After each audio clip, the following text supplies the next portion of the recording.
Ok, là j'ai un problème parce que j'ai plus de beurre de pinot puis il va falloir que j'en fasse. Ben non, il y en a là. Là on a un problème. Ouais. Puis maintenant on n'en a plus. Bon, une fois qu'on a réglé notre problème de beurre de pinot, on va pouvoir passer à la recette. Pour les ingrédients, on va avoir besoin de pinot grillé, puis un blender. Fait que, on voit que la liste est quand même assez longue et compliquée à retenir par cœur. Après ça, le procédé de fabrication il est quand même vraiment simple. Faut juste mettre les peanuts dans le blender, puis les moudre jusqu'à ce que ça devienne du beurre de peanut. Premièrement, nos arachides, il faut qu'ils soient grillés. S'ils sont pas grillés, ben ça marchera pas. Donc nous on les a achetés déjà grillés. On aurait pu les faire griller sur une poêle ou dans un four avec une tôle.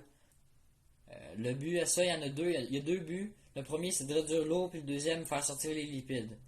En fait, de griller, ce que ça fait, c'est qu'avec la chaleur, ça réduit la teneur en eau à 0,5%.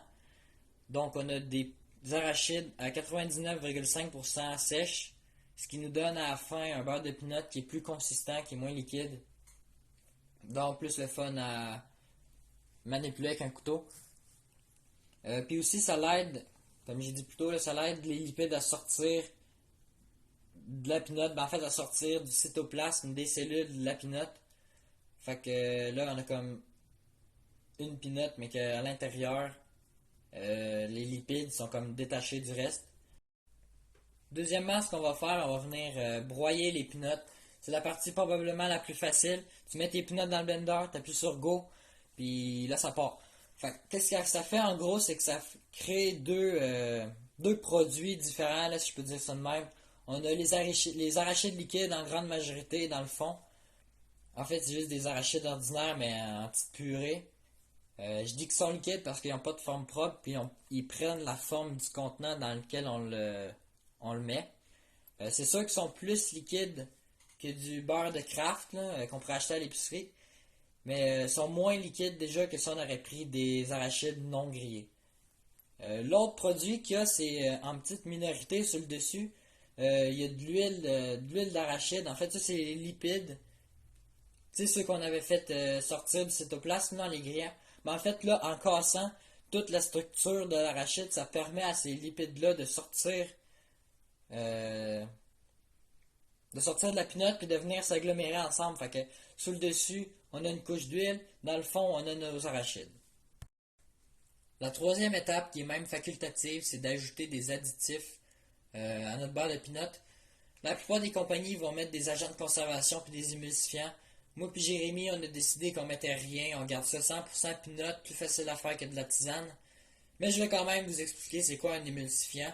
Donc, en gros, les émulsifiants, c'est des molécules de la famille des tensioactives.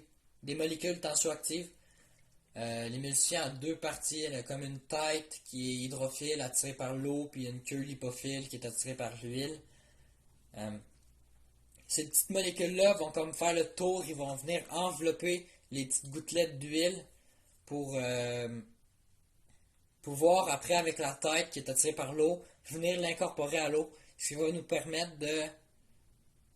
en fin de compte, mélanger l'huile puis l'eau sans avoir à brasser chaque matin quand on veut utiliser notre beurre de pinot.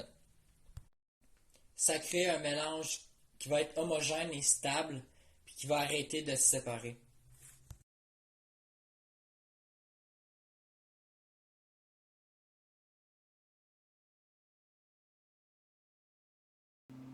Pour terminer, le beurre de pinot, comme on a fait, c'est un beurre qui est quand même assez santé, pas mal le plus santé qu'on peut avoir. Contrairement au beurre de pinot qui est commercialisé, où est-ce qu'on va retrouver beaucoup d'huile de palme, de sucre ajouté, de sel, puis plein d'autres produits chimiques. Cette recette-là, elle marche aussi avec pas mal toutes les noix qui existent, que ce soit amandes, noix de cajou, pacane, même si ça ne devrait pas goûter grand-chose, du beurre de pacane. C'est tout le même principe, peu importe la noix que tu prends.